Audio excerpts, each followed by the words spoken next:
السلام عليكم ورحمة الله. عاملين ايه يا بنات؟ يا رب كلكم تكونوا بخير. الفيديو بتاع النهاردة عن رسم الحواجب شعرة شعرة. في الفترة الأخيرة انتشر التكنيك ده ان هو حاجة موضة، وان احنا نرسم حواجبنا من قدام شعرة شعرة بالشكل دوت. بس للأسف يعني أنا شايفة أهوال في الموضوع. تقريبا كل البنات بترسمها غلط، كل البنات عاملين شكل بشع في اول الحواجب. مش ده الصح، مش ده شكل الحواجب اللي شعره شعره. الحواجب الشعره شعره اول حاجه لازم تكون البنت حواجبها مش موجوده، يعني ما عندكيش حواجب عشان تعرفي ترسمي الحواجب شعره شعره. تاني حاجه يعني لما طلع الترند ده، طلع البنات اللي عامله تاتو، لان التاتو بيبقى دايما الناس ما عندهاش شعر وراسمين تاتو علشان يقدروا يرسموا شعرايه شعرايه. فانا لو انا عندي شعر اوريدي من قدام وشكله كده طبيعي، ليه اعمل شعرايه شعرايه؟ تمام كده يا بنات؟ فالموضوع مش موضه، الموضوع للي محتاجه.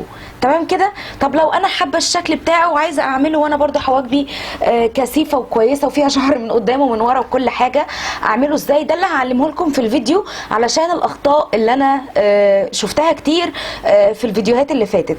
اللي انا هعمله دلوقتي ان انا هعمل الحاجب دوت غلط، وهعمل الحاجب ده صح، وهوريكم اللي الناس بتعمله اليومين دول والصح اللي المفروض تعمليه. يلا معايا تابعوا الفيديو.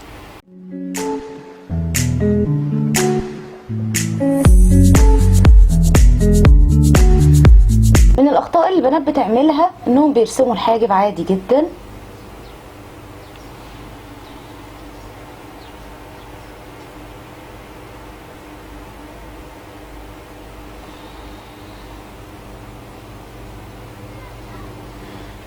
وبترسمه كمان بتعبيه من قدام وبتعبيه كله من ورا، وبعد كده الاقيها طالعه بشعر شعر شعر شعر طالع كده. اعمل كده كده كده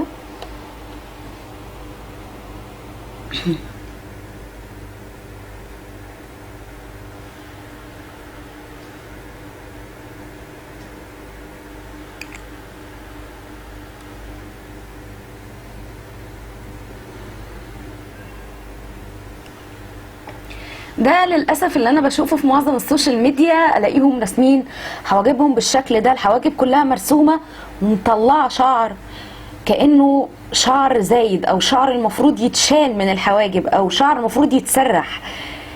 غلط. والتزريعه دي وفي ناس كمان بتوديه يمين وشمال، لا ده غلط جدا. تعالوا اوريكم دلوقتي ازاي ترسمي حاجبك صح في الناحيه دي، واوريكي كمان اكتر من طريقه تعرفي ترسمي بيها الشعر شعر. تعالوا بقى نشوف الحاجب التاني.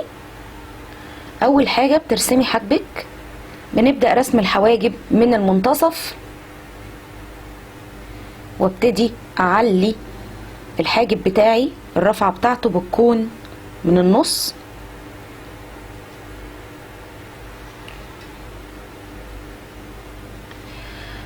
وعند الخطوه دي هتلاقي عندك فيه شعر زياده كده من قدام، ده هتسيبيه.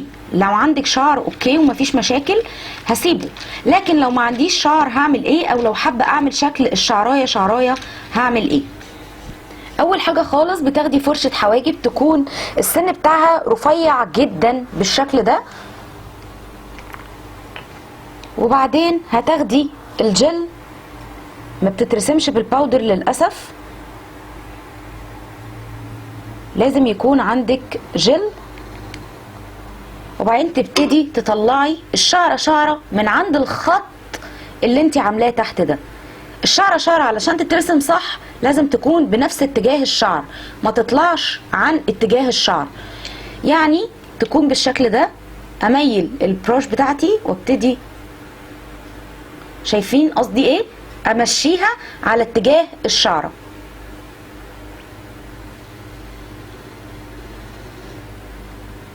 واساوي الحاجب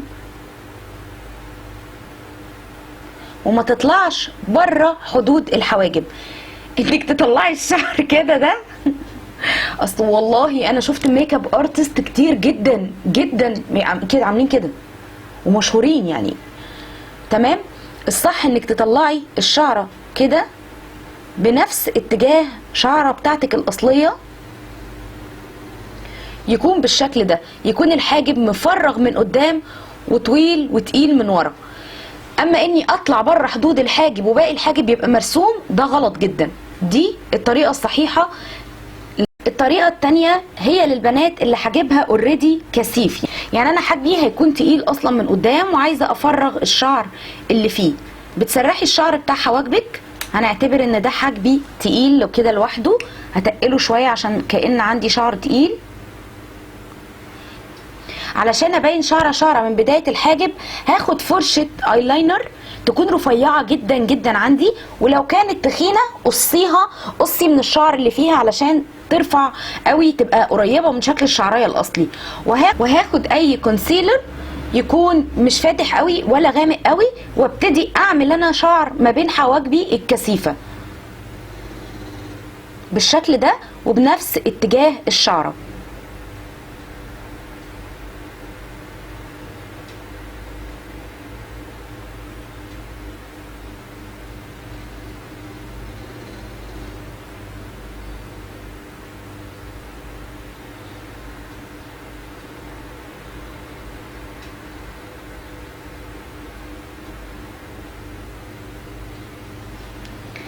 فهمتوا قصدي ايه؟ ده للبنات اللي حواجبها كثيفه، وبعد كده بتسرحيه علشان تدمجي الكونسيلر شويه مع الشعر اللي في الحاجب وما يطلعش باين انك رسماه بايدك.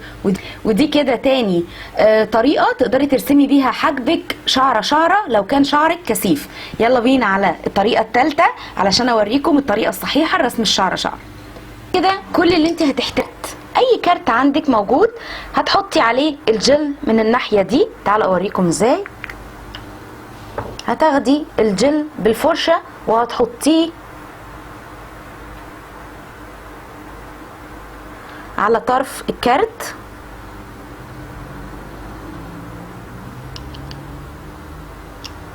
بالشكل ده، وهتبتدي ترسمي الشعره شعره بالكارت اللي معاكي.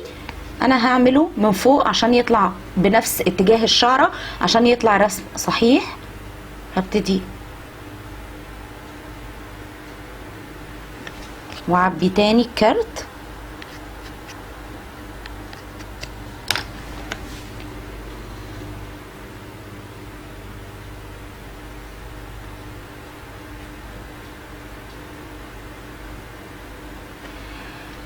اخدت من التكنيك الشعره شعره، والزيادات اللي فوق الحاجب دي بتقومي شايلاها علشان يبان بالشكل ده انه مرسوم شعره شعره.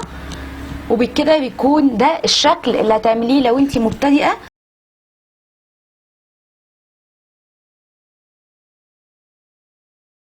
وما تنسيش طبعا بعد ما تخلصي في حواجبك باي كاموفلاج او تنضفيها بكونسيلر يكون مفضل ليكي عشان تبرزي شكل الحاجب وترفعيه.